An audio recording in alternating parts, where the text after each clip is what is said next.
Hi everyone, welcome back to my channel. Okay, so today we're gonna be talking about international schools in Tokyo. Yay! So we're gonna talk about the overview of schools in Tokyo and a few good examples that you might be able to consider sending your children to. So what kind of students are there, and we're gonna talk about the academic, social life, pros and cons, and a closing. So, do you quickly want to introduce which schools you've been to so far? Hi, you might know me or you might not. My name is Anna Rose, and I'm Korean who grew up in Japan. And I went to CAJ, Christian Academy in Japan, for 5 years. And then after that, I transferred to K International School in Tokyo to study IB for the last 2 years of my high school. So, for me, I went to two international schools in Tokyo. One is Global Indian International School. I was in there from 6th to 7th grade, and I moved to Christian Academy in Japan, CAJ, from 9th to 12th grade. So 4 years in CAJ and 1 year in Indian International School. So, I think we can talk about international schools in Tokyo, but there are two types generally. One is AP and another one is IB. But what's your thoughts on that? And most international schools have AP or IB. IB is the British one, and it's also a program where you take courses over 2 years, and that's what I did in KIST. So I did AP at CAJ and IB at KIST. Tell me about your AP experience first. I mean, generally, people do say that IB is harder. Yeah. That's that's the talk among that's students. why I moved. Yeah. I wanted to prove to people who said, "Oh, Hey, IB is harder than AP. I'm like, huh? Let me prove you wrong. No. I think it's very challenging. To be fair, I took AP calculus, and that actually helped me a lot when I went to college. And in my first year, AP statistics, AP calculus helped me a lot. So I wouldn't say AP did not prepare me enough to study at a university level. I think AP itself is, yes, it's challenging. It's not an easy credit for most subjects, but I think it's nicer in a way you have control over what classes you take. Dozens of APs. IB, you have to take 3 HLs and 3 SLs. So HL stands for higher level, which is kind of you have maybe twice as much content to cover than SL. So you have to do it over 2 years. So that 6 subjects are all equally challenging for most of the time. So, as you guys can assume, the structure, language is mostly in English. And considering the student demographics though, it does vary a lot, right? I think most international schools have a lot of half Japanese kids, multicultural kids, and because it's in Tokyo, a lot of Asian populations Tokyo, Korean, Chinese, but not that many Southeast Asian that I saw so far. It's ironic, but we say quote-unquote American school, quote-unquote British school, but when you actually enter there, a lot of them are Asian-based who know how to speak English. But you don't really see, in terms of race, you don't really see white people or black people or brown people. It's different. My parents' generation, yes, they were all pure American who doesn't speak Japanese, But then now it's more international. Right. Yeah. So that's a bit of demographics. And let's talk about the example of major schools in Tokyo. So what are the options again? I think most popular ones that most people know are St. Mary's, Seisen, International, Sacred Heart-ish, or ASIJ, one of the biggest one, and the one we went to was CAJ. Not that popular, but it's considered major school. My favorite school was CAJ, to be fair. Me too. Shout out to CAJ. So basically, there's a thing called Kanto Plain International School. So a bunch of schools, international schools, are part of this organization within Kanto, and they play sports or debate and do extracurriculars together. Those are all considered major international schools. Right. So, of course, we cannot really dig deep into each individual international school, but I think we can still talk about a bit of characteristics of international school. It's very much our stereotype. Very subjective opinion, so don't come to May us. not be true. It might be false. But like, you know, just to help you guys a little bit, especially parents out there who are trying to send their children to international it's our schools. first impression of Yeah. that, you know. So let's give it a shot. So let's start with ASIJ. Okay. I think ASIJ is the most American one because it's American school, and I feel like I hear the most crazy stories from ASIJ, like in good and bad ways, both. And it's such a big school within the international school community, so I feel like there's a various range of people. Like, My image of like ASIJ is like very expensive oh. in terms of tuition. Also, like, I think ASIJ is kind of known as schools that all the 주재원, embassy kids, embassy kids or 주재원, the company, like expats, that they had like 3 gyms because it's a big school, so one is not enough. I think they had 3 or 4 or something. Like I heard they have good facilities in general. And it's in the rural area. That's Yeah. why it's big school. Yeah. Okay, next is St. Mary and Seisen. And I guess Ish too. Those are and like Ish. boys' school, girls' school, girls' Yeah, school. right. So my impression is that these 3 are close to each other because it's like girls' school, boys' school. They like to host events together, so they're close to each other. And I feel like Ish and Seisen, Ish is more ojo-sama image, and it's actually like part of Japanese school that's known for being ojo-sama. Like they have their own school and university, and separate from international school. So that's my impression of Ish. What about Seisen? I don't really have an impression on them. But like the color red make them seem like very like passionate and aggressive in a good way. Yeah. What about St. Mary? Big ass boys school. But I think they really have good wrestling and debate team that I know of because they usually win. And I think their extracurriculars are pretty good. Like, choir is good too. Oh, really? Oh, wow. What about St. Moore? I didn't really hear much things about St. Moore. I think kids at St. Moore are more like nice and happy kids in Yokohama. I can imagine. I think they do IB too.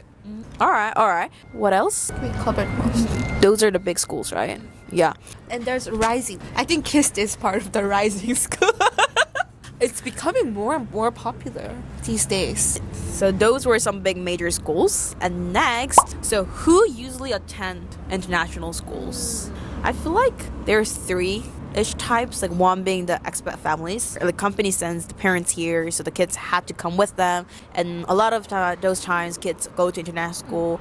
Another one is like a multicultural family, like, you know, international marriage, and like who is like half people who have a harder time adjusting into like typical Japanese school. A lot of them tend to come to international schools. And another group is like just typical Japanese families who want their kids to be able to speak English in general. I think those population is growing recently. I think that's a recent trend because Japan has not been that focused on English, but these days they're more focused on English.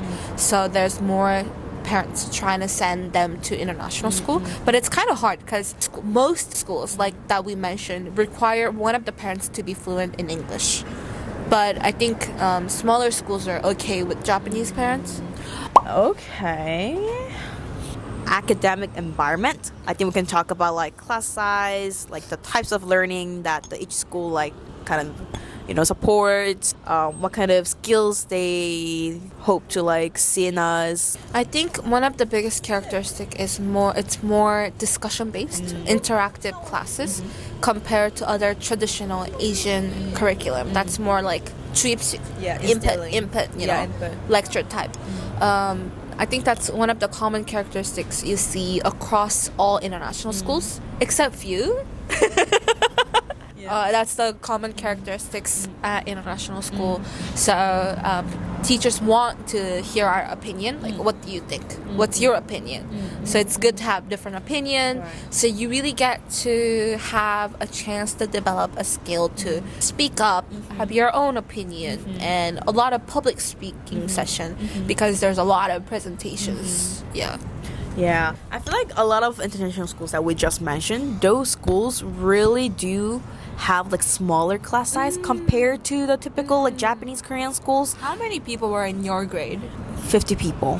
One grade 50 is a big size. So the teacher to student ratio was like higher. Yeah, which I really appreciated like growing up. Yeah. I think St. Mary's is relatively larger school, and ASIJ is big school within international community. 'Cause, But did you like that, having a smaller class body? like, I'm so used to having a smaller class, and that allows me to get to know each people better. I also went to Tokyo Korean School, TKS, and we had like 40 people per class. So that was a lot. Like, I barely remember anybody. We had like 100 in total in one grade. So that was a bit too much. Okay, I think we're gonna talk about social life and cultural thing. Diversity, friend groups, identity struggle, cultural flexibility, any like things that you want to talk about among those things. I think one characteristic of kids that go to international school, they like speaking in multiple languages at the same time. So it's really hard for them to only speak in English. That's what I'm struggling at the moment. Or only in Japanese. Like I want to mix Korean and Japanese in this specific video, but I know that I have to film one for YouTube. So I'm like trying really hard to stick in English, but it's a lot of effort. It's a big challenge. I feel like in terms of friends though, we do have much more international friends. Like we have friends from like India, Brazil, Bangkok, Japan. So when we're traveling, I think that comes as like a plus thing. Hey, do you have any restaurant recommendations in this country? Yeah, I think that's a privilege. But you say you didn't really have identity struggle growing up, even though you went to an international school ever since you were young. But why do you think that was the case? My parents are both Korean, and my mom like taught me that I'm Korean since I was very little. I heard a story where I came back from kindergarten and I thought I was Japanese. Because like when you're little, you don't really have sense of like nationality. Right. You know? You feel the same with others. So I thought I was Japanese, and she's like, no, you're Korean. And I grew up hearing that, and it was pretty much straightforward to me that I'm Korean. Hey, of course, I'm a little bit different compared to like other Koreans I meet in Korea, but that doesn't change, you know? It's simple. Yeah. For me, But I think we have less of like identity crisis compared to like other people because we didn't really go back to Korea.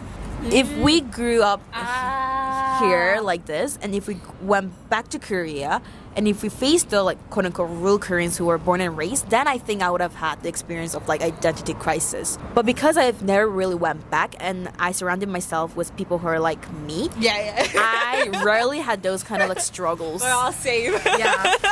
Yeah, because all my friends like they're so Chinese, but they were born and raised in international schools like me. So nationality among us, nationality does not really matter at this point, which is so interesting. Yeah. Like at some point I also did have a crisis. Not very serious, but like who am I, you know, that kind of thing.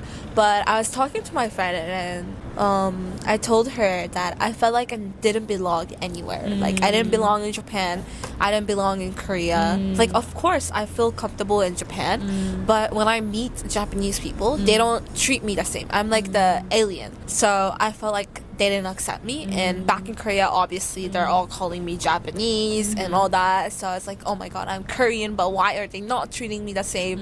But I was talking to my friend about this experience. She's like, yeah, but like that like sense of belonging to both and not belonging to both is kind of who you are. So I was like, oh cool, that makes sense, you know. I'm like, you know, very international or whatever.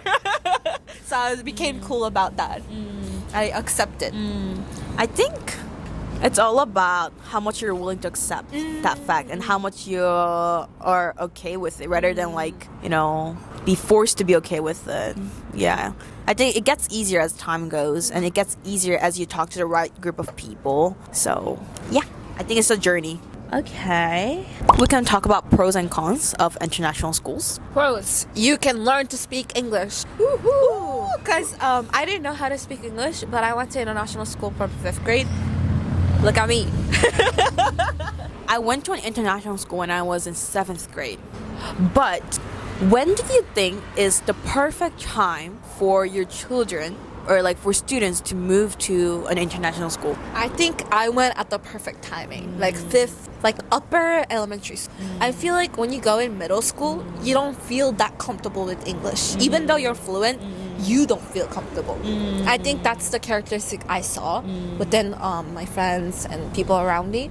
But if you go from like G1, like grade 1, it's very hard to be fluent in your own native language. This is so true. This is so true because my brother who switched to international school in 3rd grade, he does speak Korean, but like not like now he does speak fluently, but in the beginning he kind of struggled with both languages and it was a lot for him to catch up both. And it's also true in a sense that like even though I do speak fluent English at the moment, I still don't really feel like it's my native language because I think it's because I moved to an international school when I was in like 7th grade. If I ever have a children, if I can decide when that child to like move to international school, I think I will send he or she in 6th grade. 6th grade, okay. Yeah. Okay. I think 6th grade is a good I think timing. 6 is the very last timing that I would send. Really? I think 5th grade, 6th grade. Yeah. I mean, depends on the child Yeah. because some people are more talented in linguistic than others. But a bit unrelated, but I feel like kids that are exposed to English when they were babies, when they were little, are more likely to relearn English and have good pronunciation and have a good sense. Because like I saw people who lived in US when they're until like 3 years old. They didn't learn any English when they came back to Japan. They didn't speak it, but later on, like middle school or high school, they become interested and study it. Then they catch it up really quick. Really? And they sound very fluent. Of course, they don't feel comfortable, but when you just listen, they have such a good pronunciation and such a good sense of grammar. So I feel like it's good to be exposed to like English and those environments when they are little. Like I'm talking about like non-English native speakers. But being fluent in one language first is better than learning two simultaneously. I agree because I was able to like secure my Korean ability like when I was younger, it really helped me because even now I can have a proper conversation with my parents in Korean. And I think that's really important. Like knowing one language like well enough to be able to speak with parents, that gave me the confidence to learn another language. And once I actually mastered learning English, that gave me another confidence to learn Chinese or Japanese. So instead of learning multiple languages at the same time, like I think mastering one language at like each point in your life is so much more efficient. I agree. Yeah. Anyway, so that's one pro, being able to speak English.